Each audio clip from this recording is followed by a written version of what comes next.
몇 시간 전, 고 팀장과 헤어지고 사무실을 나간 박 형사는 짜증이 치밀어 올랐다. 무언가 쫓기듯이 진행되는 사건 조사가 마음에 들지 않았고 체한 듯 가슴이 답답했다. 박 형사는 하 형사에게 전화를 걸었다. 야, 너 지금부터 주한수에 대해서 탈탈 털어와. 가족, 친구, 통화 내용, 뭐든지 접점이 있는 건 싹 파악해서 보고해. 30분 준다. 전화를 끊은 박 형사는 경찰서 주변 야외 휴게실로 걸어갔다. 주머니에서 담배를 꺼내 입에 물고 곰곰이 생각에 잠겼다. 그놈, 아까 유치장에서도 그렇고 살인한 것 치고는 너무 태연한데? 현장에서 자수했는데 현장 주변의 흔적을 지웠고, 자기가 죽였다고 자백했는데 동기는 쉽게 말하지 않았다.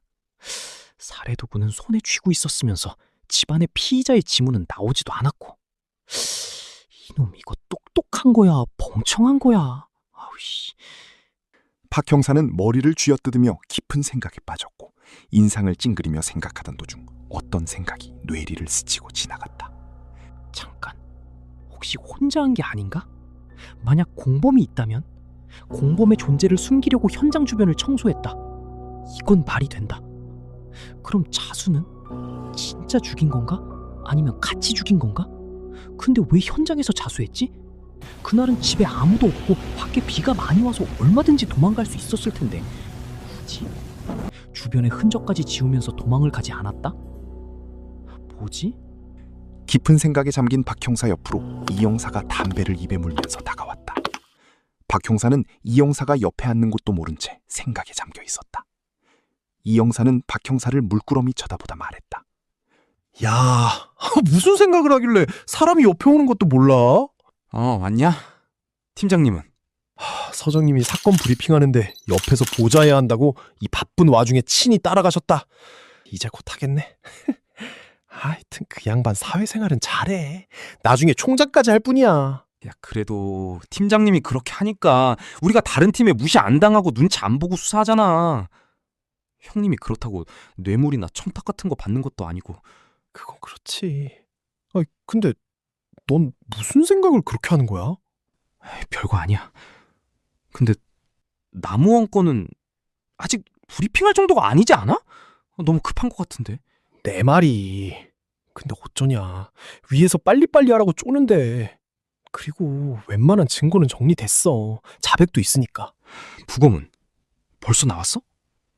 아니, 부검은 안 하고 사망 추정 시간 나온 거로 발표할 거야. 박 형사는 어이가 없었다. 형사사건은 부검이 원칙인데 안 한다니. 그러면 정확한 사인을 모를 텐데 그게 가능한가 하는 의문이 들었다. 일반적으로 부검은 외부 부검과 내부 부검으로 나누어져 있다. 외부 부검은 시신 외부의 상처를 주로 분석하며 손톱 등 분석할 수 있는 외부 신체 부위에 대한 증거물 채취 및 분석을 말한다. 내부 부검은 주로 외부 부검 후 이루어지며 시신 내부의 여러 장기를 적출하여 사인과 연관되는 부분이 있는지 분석하는 과정을 말한다. 여기서 박 형사와 이 형사가 얘기하는 부검은 내부 부검을 말하는 것이었다. 야, 그게 말이 되냐? 정확한 사인을 알아야지. 자백했잖아. 피의자가 들고 있던 범행 도구와 피의자 몸에 있는 자상이 같고, 사망 추정 시간은 피의자 혈흔하고 자상만 분석해서 나온 거로 한대. 그리고 이 형사는 박 형사의 귀에 가까이 다가가 작게 소곤거렸다. 유가족이 부검을 반대하고 장례 때문에 시신을 빨리 인도받길 원하나 봐. 이게 국회의원이라서 위에서도 좀 난감한가 보더라. 거기 의원 사모가 직접 위에다가 얘기했나 봐. 박 형사는 생각할수록 이해가 되지 않았다. 남편이 어느 날 갑자기 살해당했는데 정확한 사인을 알고 싶기보다 빨리 장례를 하려고 한다? 야, 너 만약에 재수 씨가 갑자기 누구한테 살해당했어. 너 그럼 어떡할 거냐?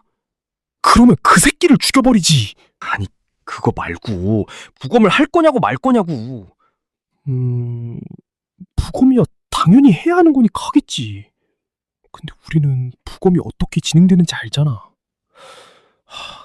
가족으로서 생각하면 너무 가슴 아플 것 같긴 한데. 그건 그렇겠지. 모르겠네. 그리고 피의자는 내일 검찰이 송치될 거야. 뭐? 벌써? 왜 이렇게 빨라? 말했잖아. 위에서 엄청나게 닥달한다고. 그리고 수사 발표까지 하는 마당에 빨리 정리하고 검찰에 넘긴다는 게 회사 입장이야. 통상적으로 경찰이 검찰로 송치하는 과정은 피의자의 조사 및 현장 조사, 증거 수집 등의 과정을 거쳐 송치 의견서가 작성되어야 한다. 작성되는 의견서에 따라 검찰에서 보강 수사 및 송치 결정이 결정되기 때문에 이 모든 조사 과정을 마치게 되면 짧게는 수일, 길게는 보름까지도 걸리는 게 일반적이다. 하지만 지금 이 사건의 경우 바로 어젯밤, 정확하게는 오늘 새벽에 최초 신고가 시작된 사건이었다. 이제 하루도 마저 지나지 않았는데 내일 오전 검찰에 송치된다니? 이건 빨라도 너무 빨랐다. 박 형사는 생각했다. 그러면 내일 검찰로 송치되면서 피의자는 구치소로 이송될 것이고, 이런 경우는 대개 위에서 찍어 누르는 사건이기 때문에 검찰에서도 최대한 빨리 법원으로 송치될 것이라고 박 형사는 예상했다. 다시 생각에 잠긴 박 형사를 바라보던 이 형사가 박 형사에게 말했다. 야, 진태야, 너 혹시 이번 사건 때문에 그렇게 생각하는 거라면 하지 마. 지금 이거 이미 답이 정해져 있는 거야. 지금 검찰이고 법원이고 이 사건을 놓고 시간 끌 마음이 없다고. 더군다나 뉴스에서는 이미 피의자가 재판 때 무기징역이냐 사형이냐를 가지고 토론하고 있어. 네가 어떤 부분에서 고민하는지는 알 것 같은데, 우리가 피의자를 배우로 쓰는 것도 아니고 증거를 조작하거나 만든 게 아니잖아. 확실한 증거에 자백까지 있어. 다시는 생각하지 말자. 너 그러다 임마 진짜로 백수 된다? 백수 되면 나야 좋지. 그러려고 사표 낸 건데. 이 자식 말은. 아, 그리고 너 조만간에 우리 집에 좀 와라. 왜? 왜는 임마 우리 마누라가 또 한 오지랖 하잖아. 너 예전에 봤을 때 아주 몰골이 말이 아니었대. 아니 그때가 언제인데 1년도 더 지난 것을 아직 기억하더라. 이번에 너 사표 냈다고 얘기했더니 밥 먹으러 오래. 1년 전? 언제? 아니 너 그때 거기 장례식장에서. 이 형사는 말을 흐렸다. 그는 알고 있었다. 그 일을 생각나게 하는 것이 박 형사에게 얼마나 힘든 일인지, 그리고 그 일이 박 형사가 사표를 낸 이유라는 것을. 이 형사의 말에 박 형사는 순간 얼굴이 경직되었다. 야, 미안하다. 내가 괜히 쓸데없는 얘기를 해가지고. 아니야, 이제는 괜찮아. 신경 안 써도 돼. 재수 씨한테 고맙다고 전해줘. 말은 그렇게 했지만 박 형사의 마음은 괜찮지 않았다. 1년이 지났음에도 불구하고 그 일만 생각하면 심장이 터질 듯이 미칠 것만 같았다. 하지만 이 형사가 악의적인 의도로 말을 한 것이 아님을 알기에 애써 이 형사에게 미소를 지으며 괜찮다고 얘기한 것이었다. 둘 사이에 잠시 어색한 공기가 흐르고 있을 때 박 형사의 휴대폰이 울렸다. 하원도 형사였다. 알아봤어? 네, 선배님. 근데 그 주한수 동생이요. 이름이 주한규라고 전과가 4개나 있네요. 그중에서 절도가 3건이에요. 그래? 동생 알리바이는? 네? 알리바이요? 아니다. 내가 직접 알아볼게. 동생 주소지 좀 문자로 보내. 그리고 남우원 가족이랑 주변 인물도 따봐. 선배님, 피해자 측 가족은 왜? 하라면 해. 특히 남우원 주변에 맨날 붙어 다니는 사람들이랑 주로 만나는 사람들까지 전부 다. 선배님, 안 그래도 말씀드리려고 했는데요. 사건 당일 저택 CCTV를 저희가 회수하기 전에 피해자 측에서 먼저 가져간 것 같습니다. 저희한테는 CCTV 녹화가 안 되는 모델이라고 했었는데 그게 아니라 따로 챙긴 것 같더라고요. 그래? 누가 챙겨갔는데? 김 실장이라고 남의원 수행비서 중 한 명이고요. 남의원이 처음 의원 생활을 시작할 때부터 같이 다닌 모양이더라고요. 그럼 전화 끊지 말고 그 동생이랑 김 실장 둘 다 사진 보내. 지금 주소도. 선배님, 근데 피의자 동생은 전과가 있으니까 줘야 되는데요. 김 실장이라는 사람은 저희 쪽에 사진이 없어서요. 남우원 수행 비서라며? 그러면 인터넷에서 남우원 관련 기사 검색하면 쉽게 찾을 수 있을 거야. 근데 선배님, 잠시만요. 박 형사는 피해자 측에서 부검을 거부했다고 하여 혹시나 하는 마음에 피해자 주변을 알아보라고 한 것이었고, CCTV 자료를 먼저 챙겼다는 얘기를 듣고 피해자 측에서 숨기고 싶은 무언가가 있을 것으로 생각했다. 그것이 무엇인지는 당장은 알 수 없지만 먼저 주한규라는 피의자 동생을 조사한 이후에 김 실장이라는 사람을 조사해야겠다고 생각했다.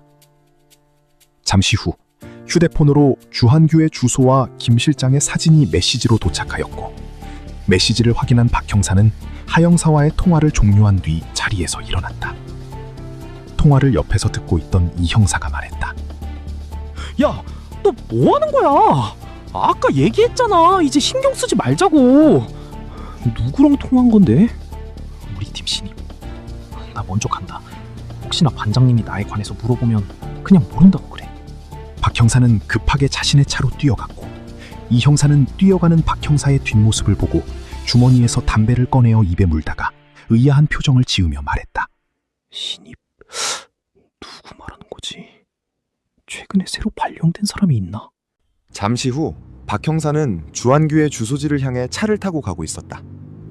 주소지 동네에 거의 다 왔을 때쯤 다시 하 형사에게 전화가 왔다. 선배님, 지금 주한규 집으로 가고 계신 거죠? 왜? 저기 부탁이 있는데요. 뭔데? 빨리 말해. 지금 운전 중이야. 주소지를 보니까 거기 근처에 유명한 카페가 있더라고요. 거기 케이크가 엄청 맛있다고 해서요. 하나만 사다 주실 수 있을까요? 저희 아버지가 단 거를 굉장히 좋아하셔서. 이게 미쳤나? 선배한테 그런 거를 시켜? 죄송합니다, 선배님. 저희 아버지가 연로하셔서 거기서 파는 케이크를 드시면 너무 좋아하실 것 같아서요. 참나. 알았다. 카페 이름이 뭔데? 감사합니다, 선배님. 거기 카페 이름이 일리노라는 곳인데요. 아마 선배님 가시는 길에 있을 거예요. 가다가 보이면 사다 줄게. 없으면 말고. 금방 찾으실 거예요. 감사합니다, 선배님. 통화를 종료한 후 박 형사는 약간 어이가 없었지만 그래도 아버지한테 드리고 싶다는 하 형사의 부탁을 왠지 거절할 수가 없었다. 차량의 내비게이션은 하 형사에게 전달받은 주한규의 집 주소를 목적지로 경로가 진행 중이었고 박 형사는 하 형사의 부탁이 귀찮은 듯 구시렁대며 내비게이션의 길 안내를 따라 운전하였다. 내비게이션에서 목적지에 거의 도착할 때쯤 도로 우측에 일리노 카페의 이정표가 보였고 박 형사는 이정표를 따라 골목으로 차를 운행했다. 박 형사는 카페 앞에 차를 주차하고 카페 안으로 들어갔다. 카페는 그리 크진 않았지만 내부 인테리어가 고급스러웠고 사람은 많이 없었지만 감미로운 피아노 음악이 잔잔하게 카페 안을 채워주고 있었다. 차분하면서 감미로운 음악에 박 형사는 기분이 좋아졌고 어딘가 급하고 답답했던 마음도 한결 풀어진 듯했다. 박 형사는 괜찮은 카페라고 생각하며 계산기 앞으로 다가갔다. 계산기 우측에는 널찍한 진열 상자에 다양한 종류의 케이크가 진열되어 있었다. 카페 점원이 박 형사를 보고 반갑게 인사했다. 어서 오세요. 주문하시겠어요? 아이스 아메리카노 하나 하고 케이크 하나 포장해 주세요. 케이크는 어떤 거로 드릴까요? 저희 가게가 종류가 좀 다양해서요. 그냥 제일 단 걸로 주세요. 네, 알겠습니다. 그럼 아이스 아메리카노 하나랑 몽블랑 케이크 하나에서 9,500원입니다. 박 형사는 카드를 건네고 주문한 커피를 기다리며 주변을 둘러보았다. 책을 읽는 사람, 연인끼리 마주 앉아 웃으며 즐거워하는 커플 등 카페 손님들을 구경하던 중 창가에 혼자 앉아있는 어떤 여인을 보았다. 20대 초반으로 보이는 여성은 짧은 핫팬츠와 몸에 붙는 크롭 티셔츠를 입고 있었고 마치 연예인이라고 해도 믿을 만큼 늘씬한 체형의 적고 예쁜 얼굴이었다. 박 형사의 마음속으로 예쁘다고 생각하고 있을 때 카페 점원이 박 형사를 불렀다. 주문하신 음료와 케이크 나왔습니다. 맛있게 드세요. 박 형사는 커피와 케이크를 받아 카페 출입문으로 향했고 문을 열고 나가려는 순간 반대편에서 들어오는 남성과 마주쳤다. 부딪힐 뻔한 남성은 박 형사에게 가볍게 고개를 숙이며 사과한 뒤 박 형사를 지나쳐 카페 안으로 들어갔다. 박 형사도 가볍게 고개를 숙이며 카페를 나오는데 순간 박 형사의 머릿속에 무언가 스치며 걸음을 멈추었다. 저 사람 낯이 익은데? 박 형사는 서둘러 차에 탄 뒤 자신의 휴대폰을 뒤져 사진을 찾았다. 휴대폰에서 보이는 사진은 아까 전 하 형사가 보내준 김 실장의 사진이었다. 박 형사는 경찰 생활을 시작하면서 한 가지 특별한 능력이 있었는데 사진 속의 사람 얼굴을 빨리 외우는 능력이었다. 이는 지나가는 범인을 놓치지 않기 위한 박 형사의 노하우이자 특기였다. 박 형사는 차 안에서 카페 창문 쪽을 유심히 보며 김 실장이 누구를 만나는지 지켜보았다. 카페 안으로 들어간 김 실장은 창가 쪽 테이블에 앉아있는 여성에게 다가가 맞은편에 앉았다. 박 형사는 무언가 수상함을 느꼈다. 국회의원 비서가 여기는 왜 왔지? 여기는 남의원 지역구도 아니었는데 그냥 아는 사람을 만나러 온 건가? 그래, 마침 잘 됐다. 마주친 김에 CCTV에 관해서 물어보면 되겠다. 아니야, 지금 아무것도 알아낸 게 없는데 무턱대고 들이댔다가는 변수가 생길 수 있어. 어떡하지? 박 형사가 마음속으로 고민하고 있을 때 김 실장이 여성에게 봉투를 건넸고 그 광경을 차 안에서 박 형사가 목격했다. 박 형사는 순간적으로 창문 너머 두 사람의 모습을 휴대폰 카메라로 촬영했고 두 사람이 봉투를 건네받는 모습을 사진으로 저장했다.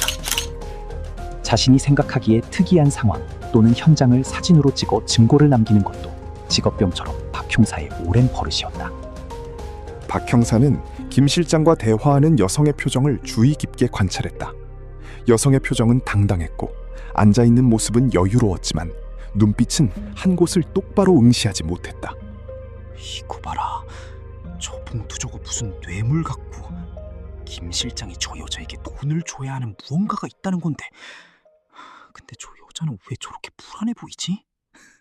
재밌네 이거. 박 형사는 새로운 장난감을 발견한 어린아이처럼 즐거워했다. 마치 풀리지 않는 게임에서 자신만의 무기를 획득한 기분이었다. 김 실장은 봉투를 건넨 뒤 얼마 지나지 않아 자리에서 일어났고 카페를 나왔다. 박 형사는 김 실장이 자신을 보지 못하도록 급히 차 안에서 고개를 숙였다. 김 실장은 카페 근처에 주차된 자신의 차를 타고 자리를 떠났고 박 형사는 떠나는 김 실장의 차를 보며 생각했다. 그래, 일단 주한규부터 만나보고 김 실장은 일단 왜 CCTV를 쓰고 있는지 정황부터 확보하자. 무턱대고 들이대면 위험해. 상대는 국회의원 비서였다. 현재 남의원의 죽음으로 애도의 분위기가 강할 때 괜히 남의원 측근을 들쑤시면 역효과가 일어날 것이 뻔했기에 박 형사는 신중하게 움직여야 했다. 박 형사는 차에 시동을 걸고 다시 주한규의 주소지를 향해 차를 움직였다.